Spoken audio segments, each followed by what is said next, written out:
European economy is slowing again.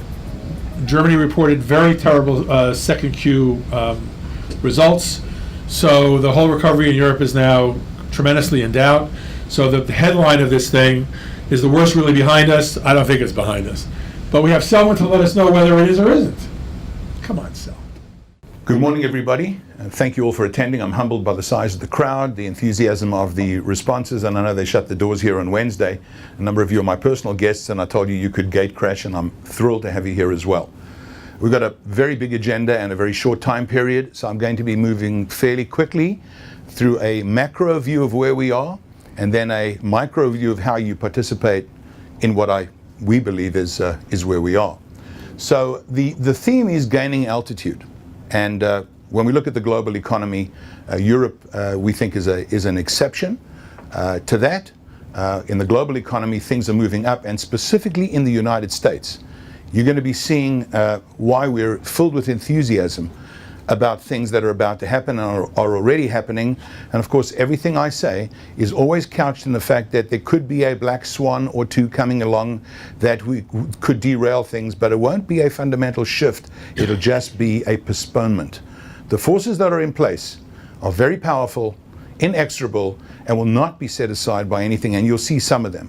In terms of the global and industrial context, bear in mind that we are in what we call the third industrial revolution.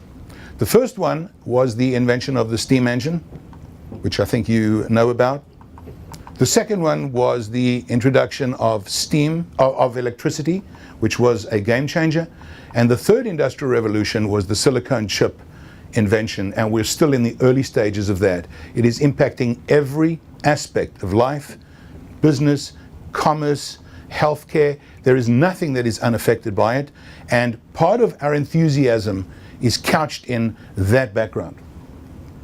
Now let's take a look at some of the indicators of health, and I'm focusing on the United States primarily because that's where I think the greatest opportunities lie, although we're not exclusively focused on that. But here it is. Facts are stubborn things, and you see home prices are rising again, and all of the statistics are showing a tremendous strength in home rising and in home building. Now, why does home building have to boom? Because if you take a look at this part over here, which hopefully this red thing will work, you see over here, this part over here was the overconstruction. And if you have excess inventory, then you know what happens to any commodity, including housing. Prices have to fall.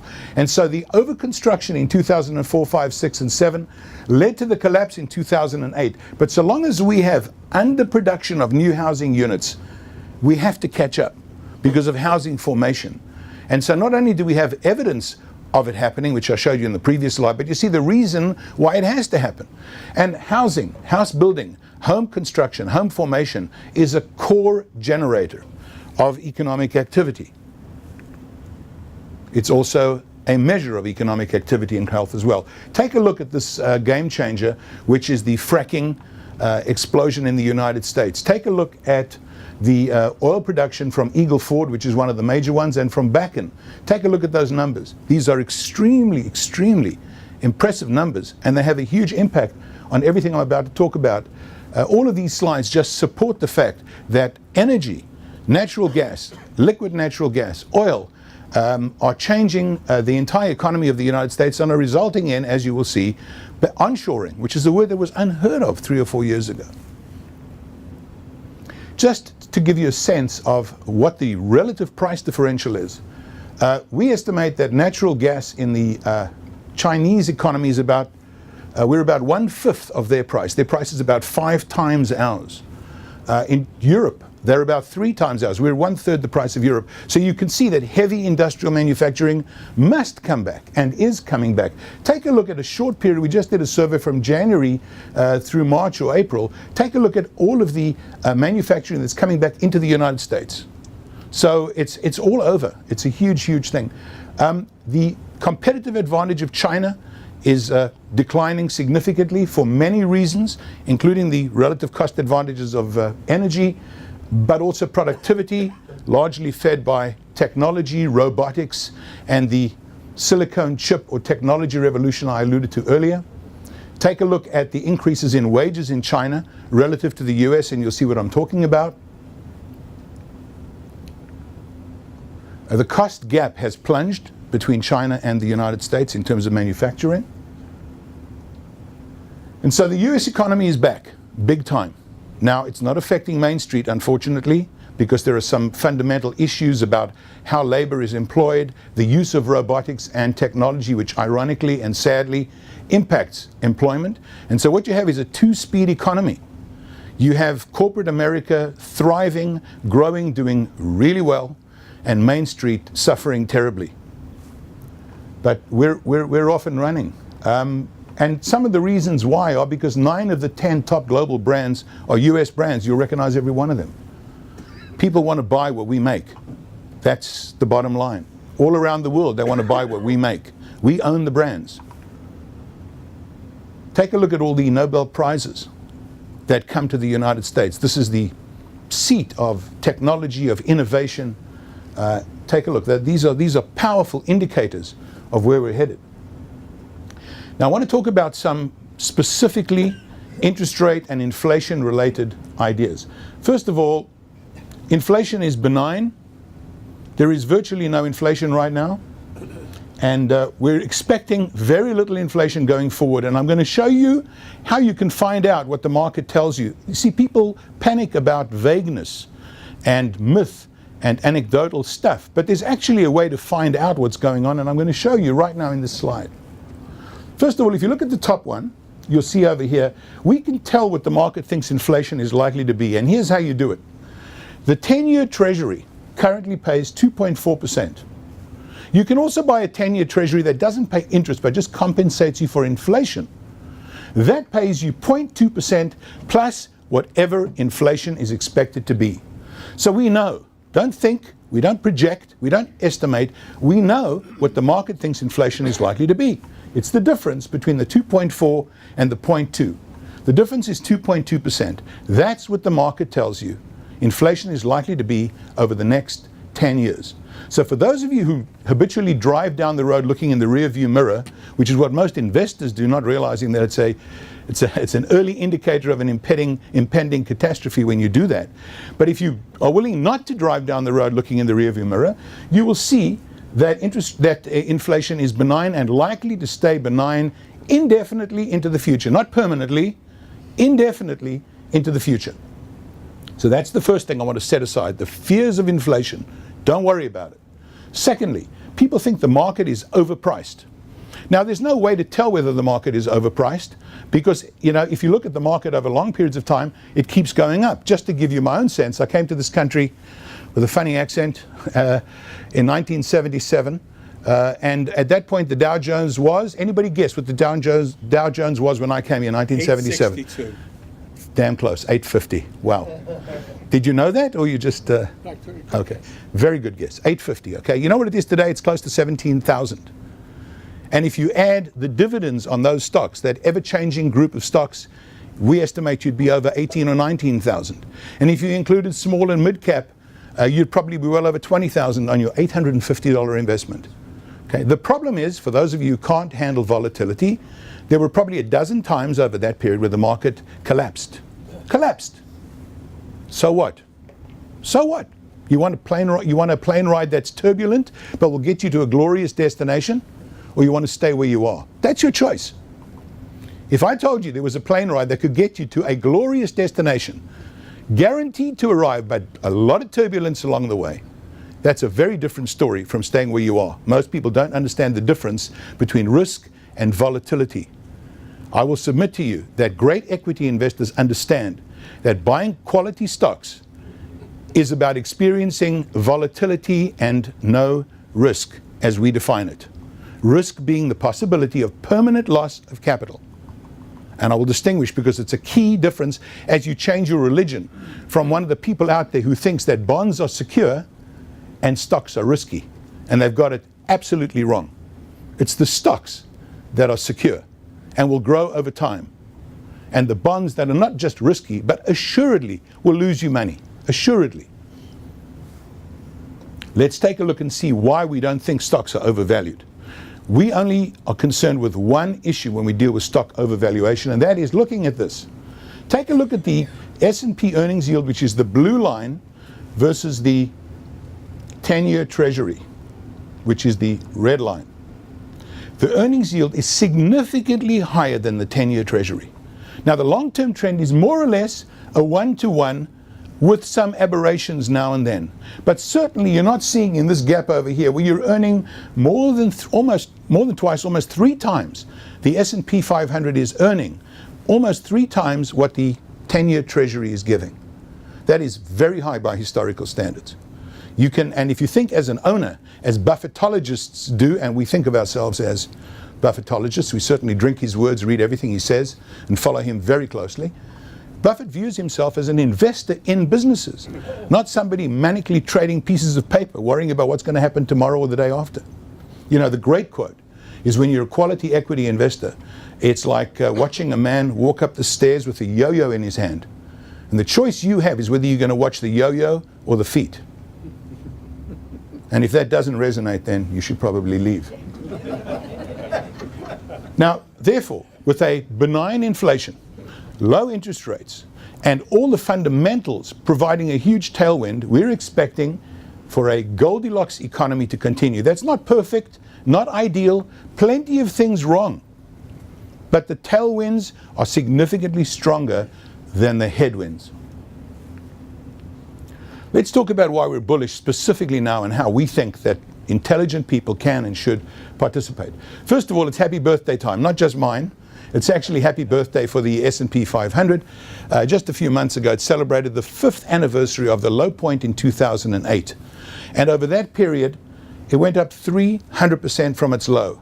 While all the people out there, the geniuses, were sitting on the side absolutely convinced that the market was risky, that the economy sucks, that everything's about to collapse, and that they were holding their money under their mattress.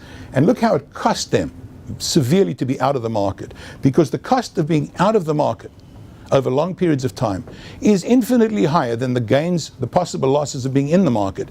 Because if the stock market tends to move up over long periods of time, and history is on the side of the bulls, then you cannot risk being out, particularly since markets do not move up in a straight line. They move up in spurts, and if you miss those few days of spurts, you will never make them up. Long-term equities, take a look. This is by Professor Jeremy Siegel. Goes back to 1802. Take a look at that line. It beats bonds handily. It beats treasury bills. It beats gold, of course, hands down. And of course, the dollar shrinks because of inflation. So equities over long periods of time do really, really well, provided that you can handle the bumps along the way. Let's take a look at a more specific and more recent. This goes from 1926 to 2013. I hope you can see what happens to $1 over long periods of time, provided that you do absolutely nothing. That's the key. Position your portfolio, reposition your portfolio, rebalance your portfolio, reallocate your portfolio as necessary, but don't dance around buying, selling frenetically. Be a strategic investor, and you will see how handsomely you were rewarded. Take a look at equities at the top 2 blue lines versus bonds, inflation, and treasury bills, and you'll see that equities do really well. Bonds are only there for 2 reasons. To mute portfolio volatility for those people who can't handle the bumpiness, the chickens and wussies we call them, and also for people who need money for short or intermediate needs. The real risk of equities is you may need to sell, or you may want to sell, you may be driven to sell by your impulses, which is your biggest enemy, by the way, is your own impulse. You may be driven to do that at an inopportune time.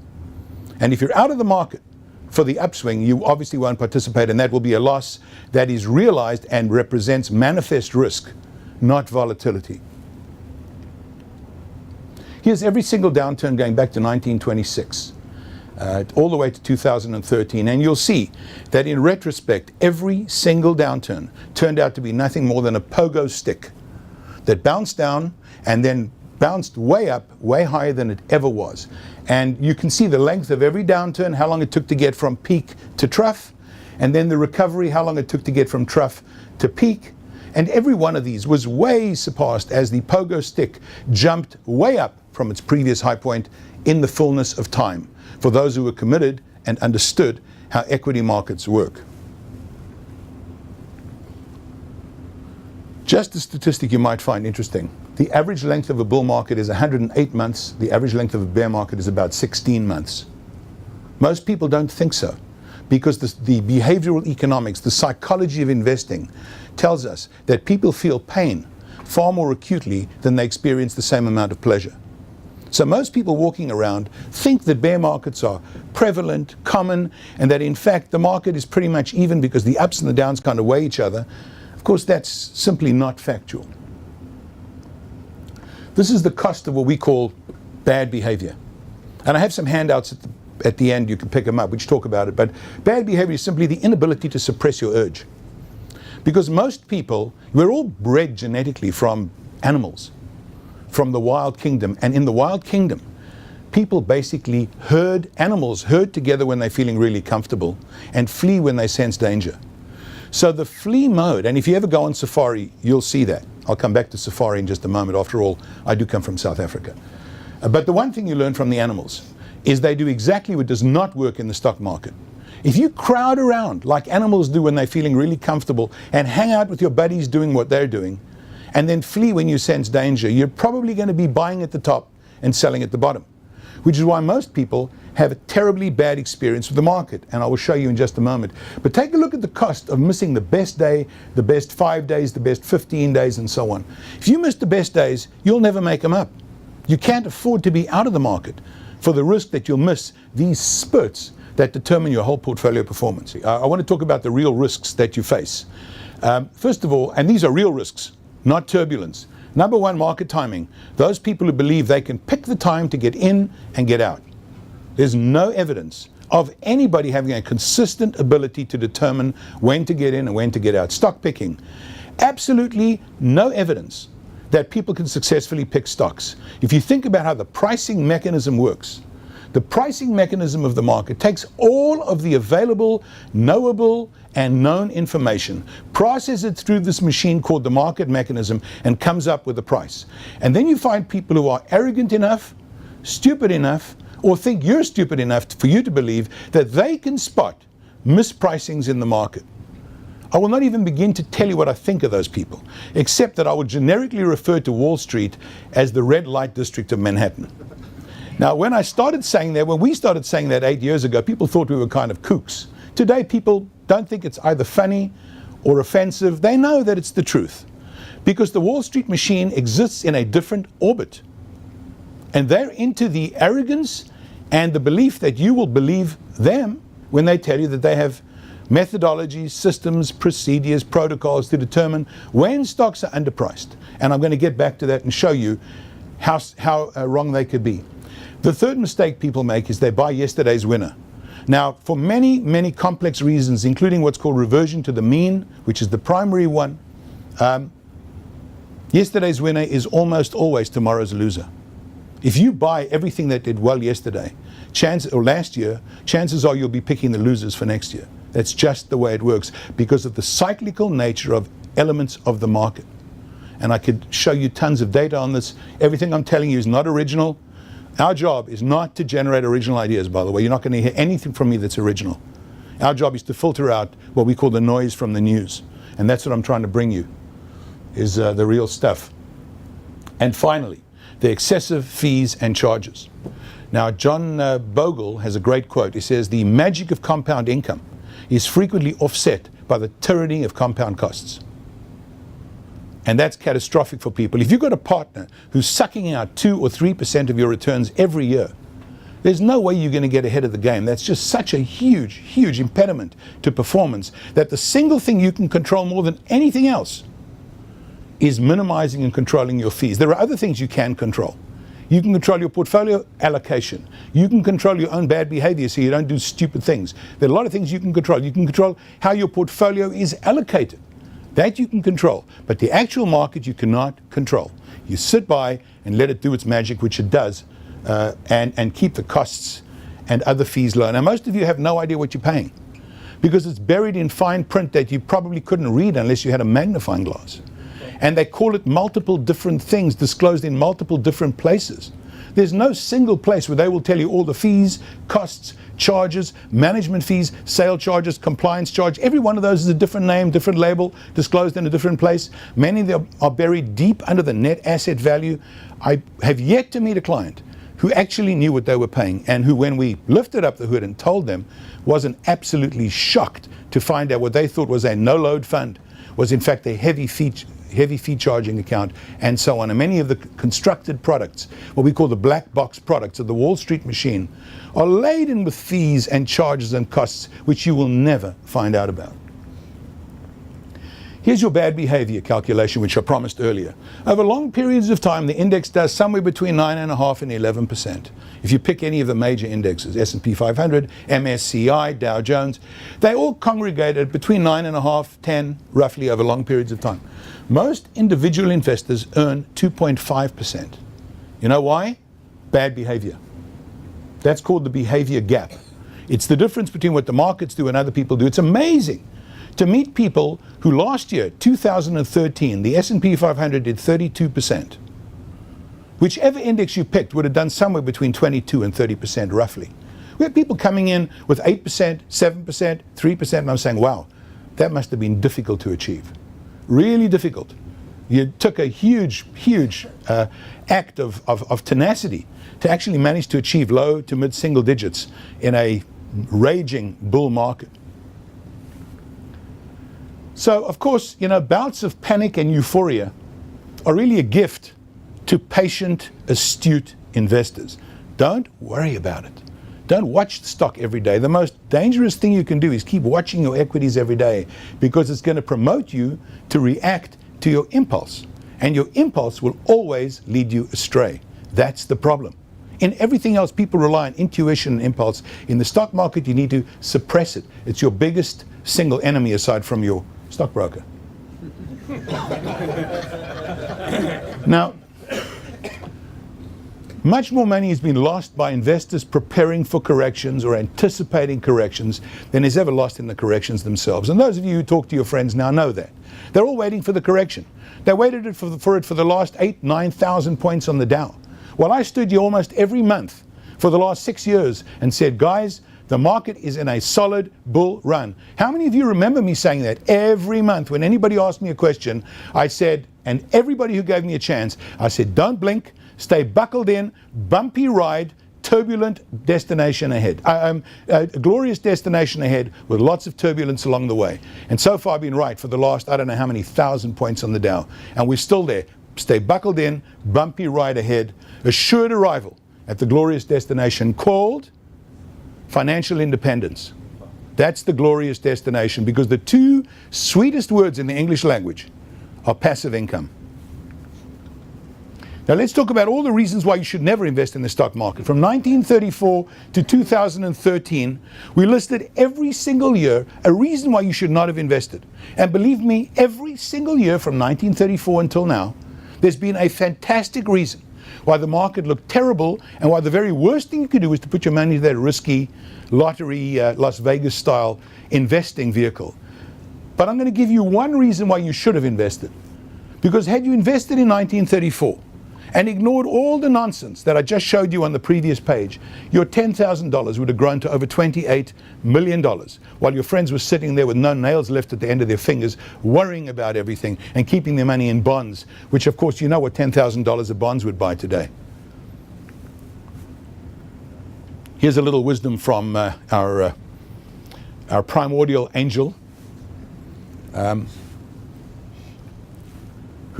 our team arriving there. This year we go every year. That's our first part of our delegation arriving in Omaha. Just so you know, we actually do it. We take our clients every year. This is the private jet group, our major clients, and then of course people come commercial and so on. We have a pretty big delegation there every year, and it's an amazing experience. If you haven't gone to hear the sage and his right-hand man, it's worth going to listen to Warren Buffett and Charlie Munger. 6 hours on Saturday, and they banter about life, philosophy, economics, wisdom. Just a fantastic treat, highly recommended, and we go every year to get another sip of the Kool-Aid. Now, this is the arrogance of people who think they can figure out market timing. And this is a graphic that just shows you that what happens in the pricing mechanism is that all available information, known and knowable, is processed. Everything. The company's equity, its prospects, its earnings, its risks, and that processing system derives a price. Who among us has the guts to say that this entire system doesn't work, that the free market is not going to determine a fair price, and then act on that? I'd be fascinated to see anybody who would do that. Certainly we don't. I can tell you, we don't think there's any room for that at all. So now I want to talk about how most people get their information. You will remember that in 1978, at the very dip, the worst time of the market, Businessweek came out with perhaps its most famous or infamous cover called The Death of Equities. Had you bought equities on the day that that came out, you would have participated in the most dramatic run-up of equities in American history. That was the day to buy. So here they call the market bottom brilliantly, right? Except they thought it was a top. Now, take a look at this one, house flipping houses for dummies. This was issued at the top of the housing market. At the very top. If you bought this in 2008, when it came out, and acted on exactly what they told you, you would have been the dummy. So they were right. They just didn't realize that house flipping was for dummies. That's not what they meant, though. Let's take a look at a couple more. Here's another one, Businessweek, the fall of an American icon. This is 1996. The price then was $6 a share for Apple. Okay, this is where you are probably getting much of your information from. This is another one, April 2004. This is a classic from Money Magazine, which people read as if it was the Bible. April 2004, why iPod can't save Apple. It had gone from 6 to 14 by then, already more than doubled. And again, the magazines are still absolutely convinced that Apple's on its way out. Let's take a look at another one. Fortune, is Google over? This is the source of your information, ladies and gentlemen. Let's just go through it. Now, I want to show you Coca-Cola because it's a very interesting one. It was Fortune magazine which showed you that Coca-Cola was the #1 most desired company in Fortune's entire list. And I want to show you how wrong you could have gone had you followed that piece of advice from Fortune. Here's Coca-Cola. The red line over here is the S&P 500, and the blue line is Coca-Cola. Following on from the advice of Fortune magazine, no less. Let's take a look at this. Until 6 years ago, look what they're saying about Coca-Cola. They couldn't pan it enough. Now, this was the #1 selection of a respected magazine like Fortune, no less. Here it is. Couldn't begin to pan it enough. Now, let's take a look at how one accesses quality stock, because that's really what it's about. It's not about stock picking, it's not about market timing, it's about strategic deployment of wealth into the market in an intelligent and prudent manner. So the most famous index that you know about is the S&P 500, right? And everybody thinks that's terrific, and of course, even that will beat 80% of active managers over any 10-year period historically. Even that. But of course, there are problems with the S&P 500, and most of you know the problem because it was manifest after the tech bubble. After the tech bubble, the Dow Jones, the S&P took a big hit, and it took basically a decade to come back. And why? Because it is a cap-weighted index, so that the in favor and overpriced stocks have the greatest component of what you're buying. You're always overweighted, definitionally, in the overweighted, overpriced, and in favor because they have the highest capitalizations. And you're underweighted in the underpriced, overlooked, and undervalued companies. Now, obviously, you should understand as an intelligent investor, that's not what you want to do. So how do you overcome that? And by the way, just to give you a sense of the disproportionate weighting of the S&P 500, 50% of your money in the S&P 500 is allocated to the largest 50 companies.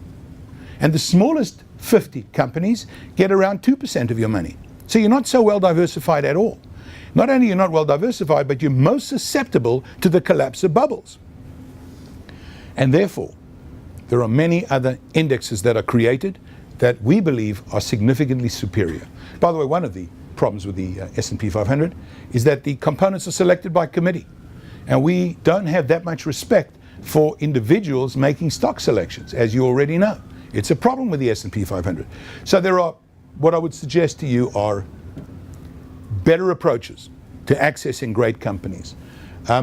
There is what's called enhanced indexing. called smart beta, or the word we own is called IntelliBeta, which is how do you access beta, which is market returns, and then optimize those returns by tilting, overweighting in factors that we know are likely to produce superior returns over the long term based on history. So let's talk about some of them, and I'll give you just a brief education of the construction of indexes so you'll understand. Two other approaches other than capitalization weighted, which you should understand is simply not the way to pick stocks and allocate. You don't want to pick the most to the most highly priced. You wouldn't buy anything else that way. You wouldn't say I want most of the most expensive and least of the least expensive. It's contrary to everything you would shop for except for stocks. So equal weighted says we're not going to overweight this. We're going to pick companies, but we're going to equal weight them. So if you bought the S&P 500, you'd buy 1/500th of each of those with your money. And every quarter you'll rebalance, so that anything that's gone up significantly gets sold down, and then you revert to your 1/500th. So you're always selling the overpriced and in favor, and buying the underpriced and overlooked. And it's a great contrarian strategy, and I will show you in a moment how it works. Fundamentally weighted is a far more intelligent approach than either of those. What it says is we're going to weight the companies in an index based on the economic fundamentals, the true economic footprint. We're going to measure things like sales, gross margins, cash flow, dividends, etc., the things that you would look at if you were buying a business. And the fact is, if you're going to be an equity investor, you should be looking at it as if you were buying a business. So let's take a look at these and see how they compare. And let's take a look at how you can construct a portfolio that is overweighted, always using indexing. So you're removing stock picking, you're removing market timing, and you're just going to access indexes. And let's take a look at some of the indexes that work. Now, what is it about enhanced indexing, before we get into the specifics, is right here that I wanted to point out. What we seek to do, and what I suggest humbly that you seek to do, is to do the following. Number one, you want to capture long-term market returns because we know that the market works over long periods of time based on 200 years of history.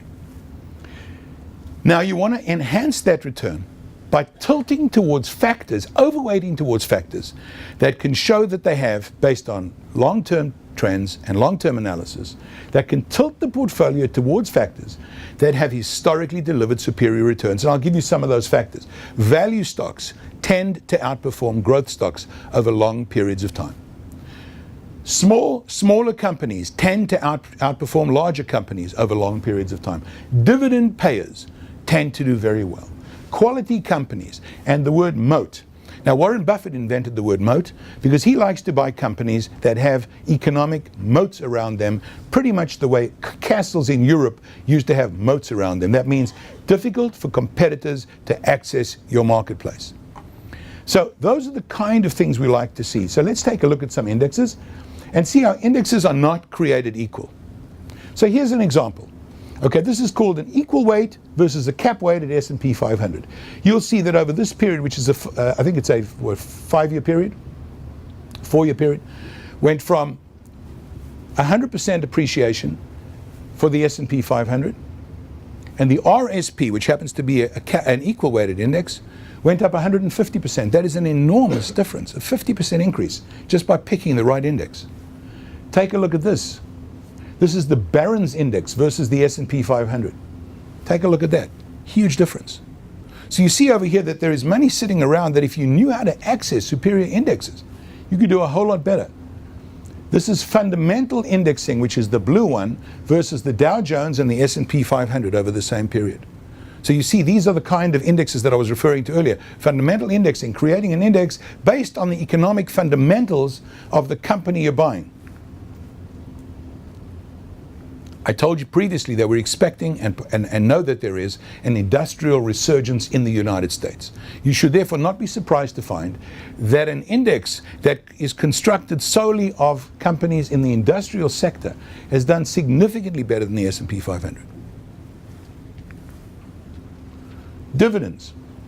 You can see the significant difference, outperformance of dividend-paying stocks versus non-dividend paying stocks.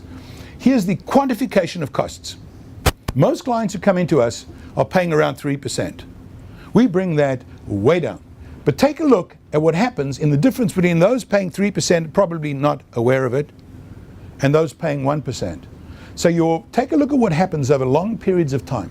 So you take a look at $1 million invested,